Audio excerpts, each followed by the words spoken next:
মাদারসন সুমি। এই মাদারসন সুমি কোম্পানিটা অ্যাকচুয়ালি আপনাদের কি আইডিয়া আছে এই কোম্পানি কী কাজ করে? Actually Motherson Sumi system limited এটা এমন একটা কোম্পানি যে কোম্পানি আমাদের ব্যাকবোন হিসাবে কাজ করে কোনো একটা অটো ইন্ডাস্ট্রি। অ্যাকচুয়ালি কি, যদি মনে করেন কোনো একটা সিনেমা তৈরি হচ্ছে, তো সিনেমার আপনি হিরো আর হিরোইন কে সেটাই জানেন, কিন্তু সিনেমার কত রকম কোরিওগ্রাফার থাকে, ডাইরেক্টর থাকে, স্টোরি রাইটার থাকে, সিনেমার মানে প্রত্যেকটা সিনেমার ব্যাকগ্রাউন্ডে পিছনে অনেক বড় বড় হস্তি থাকে যেগুলো হয়তো আমরা জানিই না। তো আবার আপনি দেখুন, একটা ভালো ভালো ফটোগ্রাফার, ভালো এডিটার, ভিডিও এডিটার, এরা ছাড়া কিন্তু সিনেমা চলবে না। সুতরাং একটা গাড়ি বা একটা অটো ইন্ডাস্ট্রি যদি তাকে ফুল সাপোর্ট দিচ্ছে কে? এই মাদারসন সুমি। তাছাড়াও আরও কোম্পানি আছে, বস আছে। তা এই ধরনের যে কোম্পানি, এই কোম্পানিগুলো কি করে, এরা যত অটো পার্টস যেগুলো আছে সেগুলো তৈরি করে। তো আপনি ভাবুন, যদি কোনো একটা অটো কোম্পানি, অটো ইন্ডাস্ট্রি যেমন টাটা মোটরস বা মাহিন্দ্রা বা বাজাজ বা টিভিএস, এরা যদি কোম্পানি উঠে যায় তবুও এদের কোনো এফেক্ট পড়ে না। কারণ কি, এরা অন্য অন্য যে কোম্পানি মার্কেটে সার্ভাইভ করছে তাদেরকে সাপ্লাই দেবে এদের পার্টিকুলার যে প্রোডাক্ট। কারণ সে যদি ইলেকট্রিক ভেহিকেল সেগমেন্টেও চলে যায় তাহলেও কিন্তু তার সেই পার্টস যে স্পেয়ার পার্টস সেগুলো কিন্তু লাগবে। সুতরাং মাদারসন সুমি, আপনি সবচেয়ে ভালো বলি যে এটা মারুতি যে কোম্পানিটা আছে, সেই মারুতি কোম্পানির ম্যাক্সিমাম যে পার্টস সাপ্লাই দেয় মাদারসন সুমি। তো এই মুহূর্তে 228 টাকা কোম্পানিটার ভ্যালু প্রাইস আছে। তো আজ আমাদের যেটা ডিসকাশন ছিল সেটা হচ্ছে রিটার্ন অন ইনভেস্টমেন্ট। এই পার্টিকুলার কোম্পানির আমি ফাইন্যান্সিয়ালি গিয়ে আমি এখানে যদি টোটাল এই কোম্পানির ইনকাম স্টেটমেন্টে যাই, তাহলে কোম্পানি কত কি সারা বছর কত সেল করছে, ইনকাম কি আছে, টোটাল এবিটা এভরিথিং, নেট প্রফিট 318 কোটি টাকা দেখতে পাচ্ছেন। এটা 144 কোটি, 318 কোটি, এইভাবে এই মুহূর্তে কোম্পানি ডিসেম্বর 2020 অনুযায়ী এই কোম্পানির কিন্তু 1200, মানে বুঝতে পারছেন আপনি কিভাবে কোম্পানির একটা গ্রোথ হচ্ছে। 1234 কোটি টাকার একটা নেট প্রফিট। তার মানে আমরা হয়তো জানি না এরকম অনেক কোম্পানি আছে যে কোম্পানিগুলো এইভাবে ব্যাকবোন হিসাবে কাজ করছে একটা গ্রাস রুটের পিছনে। সিনেমার যেমন পিছনে অনেকের হাত থাকে, যেমন সেরকম এই কোম্পানিগুলোও কিন্তু এইভাবে মার্কেটে আছে, আমরা হয়তো আইডিয়াই রাখি না। তো এই কোম্পানিগুলো যেমন এই কোম্পানির আরও একটা পিয়ার কোম্পানি, সেটা হচ্ছে এন্ডিউরেন্স, ঠিক আছে। তো এই পিয়ার কম্পারিজনে আপনি মাদারসন সুমি, বস, সুন্দরম, ক্লায়োটো, তারপরে আপনার সান্ধার টেকনল, ঠিক আছে, এই ধরনের যে কোম্পানিগুলো আছে, এই কোম্পানিগুলো কিন্তু এন্ডিউরেন্স লিমিটেডও আরও একটা কোম্পানি, যেটা কিন্তু খুব মানে বড় মাপের কোম্পানি, যে কোম্পানিতে আমরা ইনভেস্ট করলে হয়তো একটা বেটার রিটার্ন পেতে পারি। তো আমাদের আজকে ডিসকাশন ছিল কি, রিটার্ন অন ইনভেস্টমেন্ট। তাহলে আমি কত কি রিটার্ন পাচ্ছি কোনো একটা ইনভেস্টমেন্টের। দেখুন এখানে রেশিওতে আমি আসলাম। রেশিওতে আসার পরে আমি কোথায় যাব, আমি এখানে দেখুন একটা কোম্পানির ভ্যালুয়েশন রেশিও করব। তাহলে ভ্যালুয়েশন রেশিও আপনি এখান থেকে রেশিও, পিবি রেশিও, এগুলো সব আপনি পাবেন। গ্রোথ রেশিও থেকে কোম্পানি কি নেট মানে সেলের ওপরে কি গ্রোথ করছে সেটা আমরা কিন্তু দেখতে পাবো। তাছাড়াও দেখুন এখানে টার্নওভার রেশিও আছে, টার্নওভার রেশিও থেকে asset turnover ratio, inventory turnover ratio, এটা দেখতে পাবো। লিভারেজ রেশিও থেকে ডেপ্ট টু ইকুইটি রেশিও দেখতে পাবো। লিকুইডিটি রেশিও থেকে আমি কারেন্ট রেশিও, কুইক রেশিও দেখতে পাবো। রিটার্ন রেশিও, এই রিটার্ন রেশিওতে আপনি দেখতে পাচ্ছেন রিটার্ন অন অ্যাসেট, মানে এই কোম্পানি যে অ্যাসেটটা ইনভেস্ট করছে তার উপরে কী রিটার্ন পাচ্ছে। তো আমাদের ডিসকাশন আজকে return on asset, return on investment. তো এই রিটার্ন অন ইনভেস্টমেন্ট অ্যাকচুয়ালি একটা প্রফিটেবিলিটি রেশিওর মধ্যে আসে। আমরা লাস্ট ক্লাস ডিসকাস করেছিলাম প্রফিটেবিলিটি রেশিও, তার মধ্যে আসে প্রফিটেবিলিটির যে রেশিওটা ডিসকাস করেছিলাম তার মধ্যে রিটার্ন অন সেল আসে এবং রিটার্ন অন ইনভেস্টমেন্ট আসে। রিটার্ন অন সেলের মধ্যে আমরা দেখেছি gross profit margin, operating profit margin, pre tax margin আর নেট প্রফিট মার্জিন, এগুলো আমরা ডিসকাস করেছি already.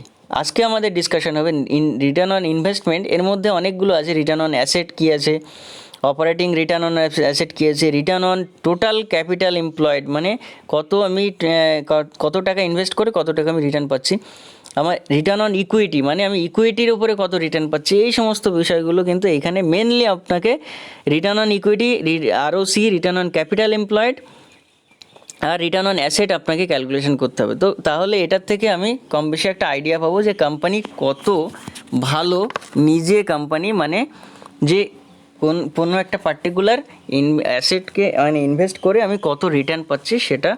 So return on asset মানে কি, profit per year by investment, কোনো একটা কোম্পানির কী প্রফিট আছে একটা বছরে এবং কত ইনভেস্টমেন্ট সেই কোম্পানি করেছে। তো এইভাবে কিন্তু পরপর আমরা কোনো একটা কোম্পানির প্রফিটেবিলিটি রেশিও অ্যানালিসিস করে সেই কোম্পানিতে কিন্তু চোখ বন্ধ করে আমরা ইনভেস্ট করতে পারি। সুতরাং এর জন্য আপনাকে কোনো টেকনিক্যাল চার্টও পড়তে হবে না, এর জন্য কিছুই করতে হবে না, শুধু ফান্ডামেন্টাল এবং ফাইন্যান্সিয়াল অ্যানালিসিস এবং বিজনেসটাকে বুঝতে হবে, ফিউচার গ্রোথ কী আছে সেটাকে বুঝতে হবে। সেই অনুযায়ী আমি কিন্তু মার্কেটে সেই কোম্পানিতে আমি ইনভেস্ট করতে পারি। চলুন দেখে নেই আমরা আমাদের ডিসকাশনটা স্টার্ট করে। এখানে আমরা প্রফিটেবিলিটি রেশিও আমরা পড়েছিলাম লাস্ট ক্লাস, সেখানে gross profit, net profit margin, pre tax margin, operating profit margin, এগুলো আমরা ডিসকাস করেছি। রিটার্ন অন সেলটা পুরোটাই ডিসকাস করা হয়েছে। আজকে আমরা রিটার্ন অন ইনভেস্টমেন্ট আমরা ডিসকাস করব। তো এখানে রিটার্ন অন ইনভেস্টমেন্টের এই পরের আমি এখানে চলে যাব। তো এখানে অ্যাকচুয়ালি রিটার্ন অন ইনভেস্টমেন্ট কী বলছে, cash you get per year by cash you put in, মানে কত টাকা আপনি ইনভেস্ট করেছেন এবং কত টাকা আপনি সেই মানে পেয়েছেন, কত প্রফিট আপনি পেয়েছেন সেটার উপরে আমি পেতে পারি। তো এটা অ্যাকচুয়ালি শুধু কোম্পানিতে ইনভেস্ট করার জন্যই কিন্তু এই রিটার্ন অন ইনভেস্টমেন্ট ক্যালকুলেট করে না মানুষ।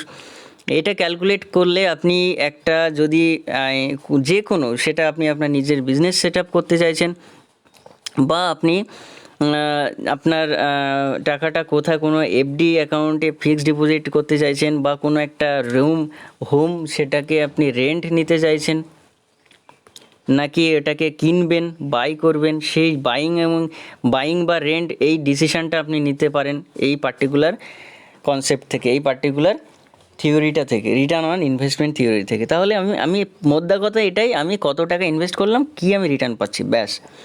তো এই কনসেপ্টটা কিন্তু সবারই দরকার, কারণ আমরা আমাদের যে মানিটা সেটা এক বছরে আমার মানিটা ধরে নেওয়া যাক যে 100 টাকা আমি ইনভেস্ট করেছি এবং এক বছরে 105 টাকা পেয়েছি, অথচ আমি দেখতে পাচ্ছি 106 মানে 6% হচ্ছে আমার ইনফ্লেশন, তার মানে আমার টাকাটা কিন্তু কমে গেল। সুতরাং আমাকে এই ক্যালকুলেশনটা কিন্তু করতে হবে অ্যাকচুয়ালি। এবং হতে পারে আপনি কোথাও চাকরি করেন, সেটা দিল্লিতে হতে পারে, চেন্নাইতে হতে পারে, সেটা মহারাষ্ট্রে হতে পারে। তাহলে মহারাষ্ট্রে একটা ঘর আপনি ভাড়া নেবেন নাকি আপনি সেটা কিনে নেবেন, সেটা কিন্তু এই পার্টিকুলার কনসেপ্ট থেকে, ফাইন্যান্সিয়াল কনসেপ্ট থেকে কিন্তু আমি এখান থেকে একটা বাইং বা বাই ডিসিশান নেব, নাকি আমি এটা রেন্টে নেবো, সেই বাইং বা রেন্ট দুটো ডিসিশানটা কিন্তু আপনি এই পার্টিকুলার কনসেপ্ট থেকে পেতে পারেন। তো চলুন দেখা যাক কি বলছে এখানে। ধরে নেওয়া যাক, এটা অ্যাকচুয়ালি কেন ইম্পর্টেন্ট, কারণ আমি ধরে নেওয়া যাক একটা প্রজেক্ট বা একটা ইনভেস্টমেন্ট করতে চাইছি, তাহলে আমার ইনভেস্টমেন্টে ক্যাশ ইন হয়ে যাবে, এটা মানে আমি টাকাটা পুরো এখানে আমি ইনপুট করাচ্ছি এবং আউট হিসাবে আমি একটা রিটার্ন পাচ্ছি। রিটার্নটা অবশ্যই তাহলে আমার ইনফ্লেশনের থেকে বেশি হতে হবে, মানে মিনিমাম 6% হতেই হবে, otherwise it will B a bad investment, তাই না? তাহলে এখানে আমি যে টোটাল ইনভেস্টমেন্টটা যে আছে আমার টোটাল মানি যেটা আছে সেটা ধরে নেওয়া যাক আমি এফডি অ্যাকাউন্টে ইনভেস্ট করলাম, তাহলে আমি ওখান থেকে কী পাবো, 6 থেকে 7% একটা রিটার্ন অন ইনভেস্টমেন্ট পাবো। যদি আমি মিউচুয়াল ফান্ডে আমি যদি ইনভেস্ট করি, I will be getting 12 to 15%। যদি আমি প্রভিডেন্ট ফান্ডে যদি আমি ইনভেস্ট করি, আমি পাবো 8.5% ম্যাক্সিমাম, তার বেশি পাবো না। নিউ বিজনেস সেট আপ, সেখানে আমার কত ইনভেস্টমেন্টে কত আমি টাকা রিটার্ন পাচ্ছি সেটা আমাকে ক্যালকুলেশন কিন্তু করতে হবে।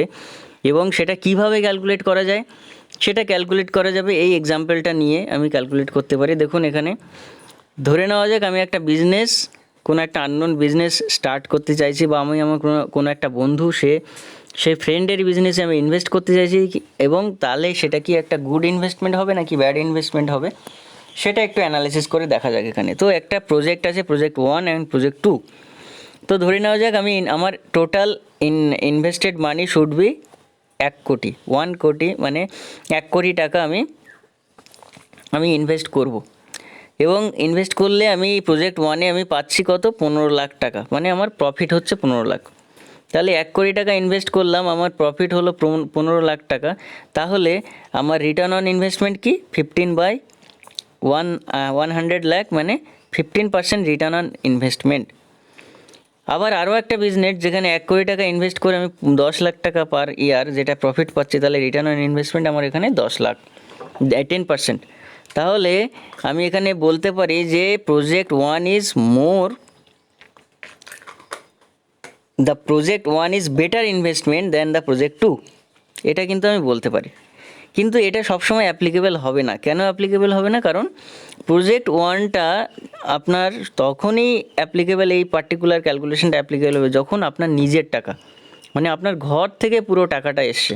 যদি 1 কোটি টাকা আপনি ইনভেস্ট করতে চাইছেন, তাহলে এই পুরো টাকাটা আপনার ঘর থেকে গেছে, তাহলে এই ক্যালকুলেশন ঠিক আছে। কিন্তু যদি মনে করেন আপনি লোন নিলেন, ব্যাংক থেকে লোন নিলেন, তাহলে দেখুন এখানে পরের এক্সাম্পল, এখানে যদি আমি বলি যে আমি প্রজেক্ট 1 অ্যান্ড প্রজেক্ট 2 দুটো প্রজেক্টের জন্য আমি লোন নিলাম ব্যাংক থেকে, তাহলে এই লোনের পার্সেন্টেজটা হতে পারে চেঞ্জ।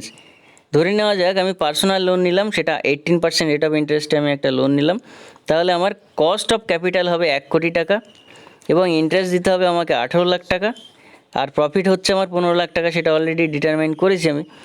তাহলে আমার নেট লস হয়ে গেল দেখুন 3 লাখ টাকা। তার মানে আমার এখানে কস্ট অফ ক্যাপিটাল যেটা 1 কোটি টাকা, সেটা কিন্তু কমে গেল। তার মানে কস্ট অফ ক্যাপিটাল মাইনাস, মানে 97 লাখ টাকা হয়ে গেল, মানে 1 কোটি লেস দ্যান 0.97, তাই না?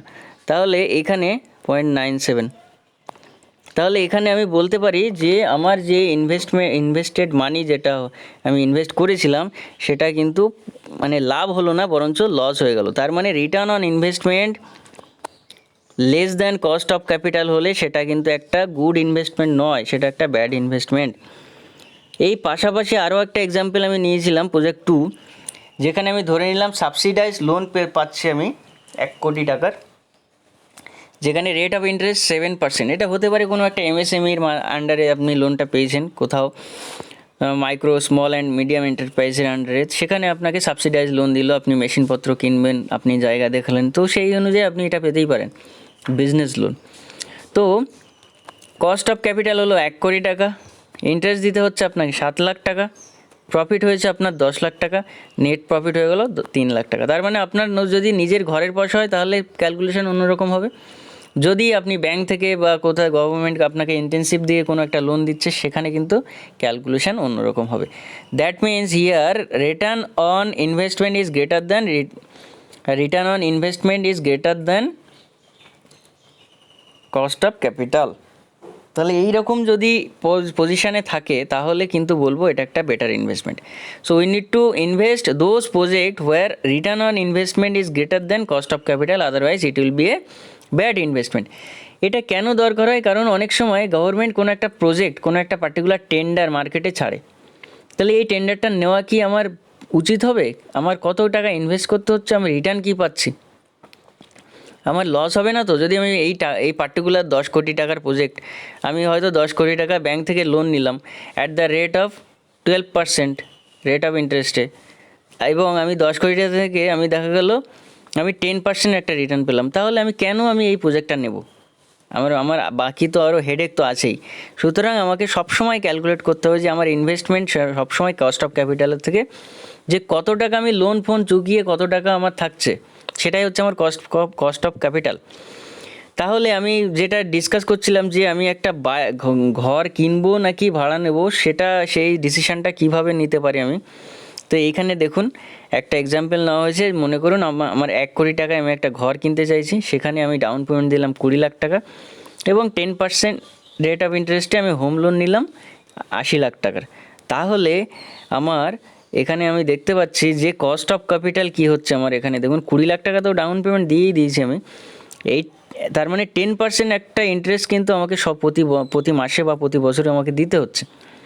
তার মানে এই 10%-এর ওপরে আমার নিশ্চয়ই রিটার্ন হতে হবে, আদারওয়াইজ আমি কিন্তু লসে রান করব। তার মানে আমার রেন্ট, আমি যদি ঘরটা ভাড়া দিই, রেন্ট প্লাস ক্যাপিটাল অ্যাপ্রিসিয়েশন, তাহলে এই অ্যাপ্রিসিয়েশন মানে ঘরটা আপনার এই মুহূর্তে আছে 1 কোটি টাকা, 10 বছর পরে হতে পারে 2 কোটি 5 কোটি, সেটা ক্যাপিটাল অ্যাপ্রিসিয়েশন বলে। তাহলে আমার যে কস্ট, দ্য রেন্ট যদি মনে করেন 3% মোটামুটি থাকে অ্যাকচুয়ালি, যেটা +-1 ভ্যারি করে, যে 1 কোটি টাকা সেখানে 30,000 টাকা দেখা গেল আপনি ভাড়া নিচ্ছেন মাসে মাসে। তাহলে এই 3% রেন্ট প্লাস ক্যাপিটাল অ্যাপ্রিসিয়েশন, এটা মিনিমাম 7% হতে হবে, মানে এটা 8% হলে ভালো হয়। তার মানে 3 + 8 মানে হচ্ছে 11, তার মানে এটা = 10%। তাহলে 11% গ্রেটার দেন 10%, মানে যদি আমার মিনিমাম আমি 7% থেকে 8% আমি ক্যাপিটাল অ্যাপ্রিসিয়েশন পাই, তাহলে কিন্তু আমার এই পার্টিকুলার হোমটা বাইং করা বা এইভাবে আমি লোন নিয়ে, ব্যাংকের থেকে লোন নিয়ে আমি কিন্তু বাড়িটা নিতে পারি, কারণ আমি এখান থেকে একটা গেন পাচ্ছি। যদি আমার যদি রিটার্ন অন ইনভেস্টমেন্ট, যদি এখানে যে return on investment less than cost of capital হতো, তাহলে কিন্তু আমি বাড়িটা কিনতাম না। তো 7% এর বেশি, মানে এটা 10% হলে ভালো হয়। এইরকম যদি হয় তাহলে কিন্তু আরও বেস্ট। রেন্টটাও যদি 4% বা 5% হয় আরও ভালো। তাহলে return on investment should be greater than 10%, so that it will B a good investment, otherwise it will B a bad investment. তাহলে আশা করি এই পয়েন্টটা ক্লিয়ার হলো, রিটার্ন অন ইনভেস্টমেন্ট কীভাবে কাজ করে। এখানে আমরা ওয়েবসাইটে যদি আমরা যাই, সেখান থেকে আমরা কিন্তু ক্যালকুলেট করে আমরা দেখতে পারি যে এখানে এই কোম্পানি, এই পার্টিকুলার কোম্পানি, এখানে দেখুন এই পার্টিকুলার মাদারসন সুমি যে কোম্পানিটার, সেখানে আমি এখানে দেখালাম আপনাকে। ফাইন্যান্সিয়াল স্টেটমেন্টের মধ্যে যাব, আমি ফাইন্যান্সিয়াল স্টেটমেন্টের মধ্যে রেশিওর মধ্যে যাব, এবং এখানে রিটার্ন অন অ্যাসেট ক্যালকুলেট করেছে কিন্তু, ঠিক আছে। কত অ্যাসেট মানে আমার return on asset, return ratio, অ্যাসেটের ওপরে আমি কি রিটার্ন পাচ্ছি। তাহলে 4.64%, এটা ছিল মার্চ 2016, ধীরে ধীরে এটা কমছে, মার্চ 2018 কিন্তু 2.2.5%-এর ওপরে। তার মানে রিটার্ন কিন্তু খুব একটা যে হাইফাই বা খুব একটা যে আহামরি ভালো, সেরকম কিন্তু আমরা এখান থেকে বলতে পারি না। তো যত বেশি ভালো হবে এই রিটার্ন অন ইনভেস্টমেন্ট, তত বেশি কোম্পানিটা ভালো। তো রিটার্ন অন অ্যাসেট অ্যাকচুয়ালি বলতে পারেন যে কত আপনি এখানে ইনভেস্ট করেছেন আর কত আপনি রিটার্ন পাচ্ছেন। নেক্সট ক্লাসে আমরা ডিসকাস করব রিটার্ন অন ইকুইটি। এখানে পরপর আপনি ওয়েবসাইটগুলো এখানে আরও অনেক কিছু দেখতে পারেন। যেমন মনে করেন এই যে এটা ফাইন্যান্সিয়ালে যেমন এসে আমি দেখলাম, সেরকম আরও অনেক কিছু প্যারামিটার এখানে পরপর রাখা আছে। যেমন আপনি এখানে যদি বলেন তাহলে কিভাবে এগুলো দেখুন, এখানে আসেন, এখানে আসার পরে কোম্পানির, 1 মিনিট, হ্যাঁ, এই কোম্পানির অ্যাডভান্স চার্ট আপনি দেখতে পারেন। এই কোম্পানির আপনি শেয়ার হোল্ডিং প্যাটার্ন দেখতে পারেন। দেখুন শেয়ার হোল্ডিং প্যাটার্ন মানে কি, কে কত পার্সেন্ট, প্রোমোটাররা কত পার্সেন্ট, 61% শেয়ার ধরে রেখেছে প্রোমোটার, মানে মালিক পক্ষ। পাবলিক আছে মাত্র 8.21%, ডিআই এর কাছে আছে 13% এবং 16% আছে এফআইআই এর কাছে। তাহলে এইভাবে আপনি দেখতে পারেন প্রোমোটার হোল্ডিং বাড়ছে নাকি কমছে। তাই প্রোমোটার হোল্ডিং দেখতে পাচ্ছেন কনস্ট্যান্ট আছে। এফআইআই যে তাদের হোল্ডিং দেখুন পরপর বাড়ছে। ডিআইআই হোল্ডিং এখানে একটু কমেছে। পাবলিকের হোল্ডিং এখানে মোটামুটি কমা বাড়া এগুলো আছে। তো এটা আপনি প্রোমোটারের হোল্ডিংটা মেন এখানে দেখুন, যদি 60%-এর উপরে থাকে অবশ্যই সেই শেয়ারটা কিন্তু ভালো শেয়ার হিসাবে আমরা গণ্য করি, এবং বাকি প্যারামিটার তো দেখতেই হবে আপনাকে। তো এইভাবে কিন্তু আপনি প্রত্যেকটা প্যারামিটার অ্যানালাইসিস করে কিন্তু কোনো একটা কোম্পানিতে ইনভেস্ট করতে পারেন, বা যে কোনো আপনার নিজের বিজনেস আপনি সেট আপ করতে পারেন এটা। এবং এই সমস্ত টুকটাক ছোটোখাটো ফাইন্যান্সিয়াল যে নলেজগুলো থাকলে আপনি আপনার কোনো ফ্যামিলি মেম্বারকেও আপনি সেই অ্যাডভাইসটা দিতে পারবেন। এখানে মানে শুধু শেয়ার হোল্ডিং নয়, ফাইন্যান্সিয়াল আছে, কর্পোরেট অ্যাকশান কী হয়েছে, এই কোম্পানির নিউজ কী আছে, পিআর কম্প্যারিজন করতে পারেন। তো নিউজ সেকশানে যদি চলে যান, Motherson Sumi system gets share holders not for proposed group restructuring. তার মানে এই যে কোম্পানিটা, আপনি কিন্তু নিউজ, সেই সব নিউজ দেখবেন যেগুলো রিলায়েবল নিউজ, যেখানে সেখানে ইউটিউবে ঘেটে বা এরকম যেখানে সেখানে ভুলভাল নিউজ দেখে কিন্তু কোনো কোম্পানিতে ইনভেস্ট করবেন না। আর চোখ বন্ধ করে কোনো কিছু ইনভেস্ট করবেন না, সব কিছু চোখ কান খোলা খোলা রেখে আপনি এই পার্টিকুলার কোম্পানিতে ইনভেস্ট করতে পারেন। তো এটা সম্পূর্ণ আপনার নিজের অ্যানালাইসিস করে বা আপনার ফাইন্যান্সিয়াল অ্যাডভাইজারের পারমিশন নিয়েই কিন্তু আপনি সমস্ত জায়গাগুলো করবেন। আমার কোনো ডাইরেক্ট বাই বা সেলের ডিসিশন এখানে নেই, এটা শুধুমাত্র এডুকেশনাল ভিডিও। কীভাবে এটা দেখতে হয়, কীভাবে এটা অ্যানালাইসিস করতে হয়, শর্ট অ্যানালাইসিস কীভাবে করতে হয়, কীভাবে এই শেয়ারটা আন্ডার ভ্যালুড নাকি ওভার ভ্যালুড, এটা দেখার জন্য কিন্তু এইসব প্যারামিটারগুলো নিয়ে আমরা কাজ করতে পারি। So today up to this, I hope it is clear. And ভিডিওটি ভালো লাগলে আপনি অবশ্যই শেয়ার করুন, সাবস্ক্রাইব করুন চ্যানেলটা।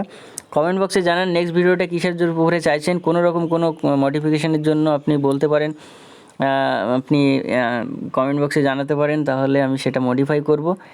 এবং আবার দেখা হবে নেক্সট ভিডিওতে। ততক্ষণের জন্য সবাই ভালো থাকবেন, সুস্থ থাকবেন। Thank you.